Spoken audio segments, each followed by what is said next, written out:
Assalamualaikum warahmatullahi wabarakatuh. Terima kasih kepada dosen penguji yang telah bersedia melihat video presentasi ini, dan juga terima kasih kepada dosen pembimbing yang telah membimbing saya dari awal pembuatan proposal ini sampai sekarang.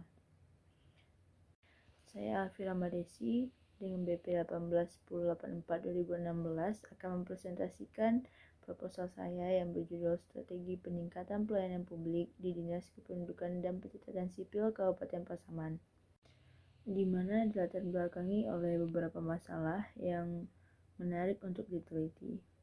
Urgensi kepemilikan dokumen kependudukan yang tertuang dalam Undang-Undang Nomor 24 Tahun 2013 sebagai pengganti Undang-Undang Nomor 23 Tahun 2006 tentang administrasi kependudukan. Dengan dinamika perpindahan penduduk masyarakat Indonesia yang meningkat, maka harus dibarengi dengan kesadaran masyarakat untuk menjaga status pribadi dan hukum penduduknya. Baik di Sumatera Barat yang merupakan sebuah provinsi yang memiliki sejumlah tantangan dalam penyelenggaraan. Di sini bisa dilihat bahwa masyarakat masih banyak yang belum mengetahui dan belum memahami pentingnya kepemilikan dokumen kependudukan ini. Salah satu kabupaten yang memiliki cakupan kepemilikan dokumen kependudukan yaitu salah satunya Kia, yang masih terindikasi masih rendah dibandingkan dengan kabupaten lain yang ada di Sumatera Barat. Hal ini disebabkan karena banyaknya masyarakat yang tinggal jauh dari ibu kota Kabupaten Pasaman, yang mana Dinas Kependudukan dan Pencatatan Sipil Kabupaten Pasaman berada di ibu kota kabupaten, yaitu Kecamatan Lubuk Sikaping, sehingga menyebabkan tidak meratanya kepemilikan dokumen kependudukan di Kabupaten Pasaman. Berdasarkan observasi awal yang telah dilakukan, ditemukan fenomena berikut. Yang pertama yaitu kurangnya tenaga ahli yang dimiliki oleh Dinas Kependudukan dan Pencatatan Sipil Kabupaten Pasaman. Yang kedua, sarana dan prasarana yang dimiliki oleh Dinas Kependudukan dan Pencatatan Sipil Kabupaten Pasaman masih kurang memadai. Yang ketiga, kurangnya sosialisasi tentang pelayanan online untuk masyarakat. Selanjutnya, rumusan masalah. Bagaimana strategi meningkatkan pelayanan publik yang dilakukan oleh Dinas Kependudukan dan Pencatatan Sipil Kabupaten Pasaman? Tujuan penelitiannya mendeskripsikan strategi peningkatan pelayanan publik oleh Dinas Kependudukan dan Pencatatan Sipil Kabupaten Pasaman. Selanjutnya ada manfaat penelitian. Yang pertama, manfaat teoritis, memberikan pemahaman dan pembelajaran bagi peneliti maupun mahasiswa. Kemudian pengembangan keilmuan khususnya di bidang ilmu administrasi publik. Yang kedua, ada manfaat praktis, masukan dan bahan evaluasi bagi pelaksana, dan juga menyadarkan masyarakat, khususnya masyarakat di Kabupaten Pasaman.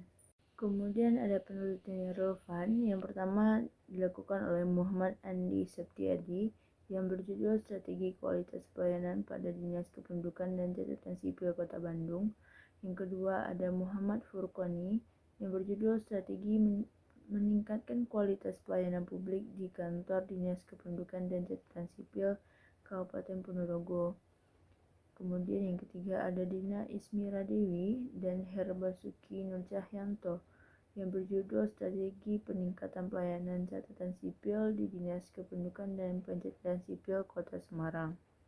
Teori yang digunakan dalam penelitian ini yaitu teori inti strategi oleh Richard yang memiliki 3 indikator. Yang pertama yaitu ada diagnosis, yang kedua ada kebijakan penuntun, yang ketiga tindakan koheren.